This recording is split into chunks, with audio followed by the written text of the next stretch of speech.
An internal condom, sometimes known as a female condom, is placed in the vagina before sex. It helps to protect against pregnancy as well as sexually transmitted infections. Here is a quick guide on how they're used. First, open the packet carefully so you don't damage the condom. Do not use your teeth. Hold the inner ring and insert the condom into the vagina. Put a finger into the condom and push it as far into the vagina as you can. Make sure that the outer ring stays outside the vagina. During sex, make sure that the penis goes inside the condom. After sex, twist the outer ring a few times to stop semen leaking out when you remove the condom. Always put used condoms in the bin, not the toilet. Internal condoms are up to 79% effective for contraception.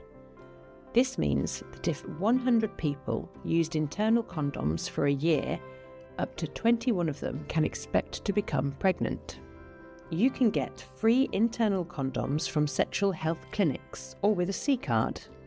Visit our website www.openclinic.org.uk for local sexual health information.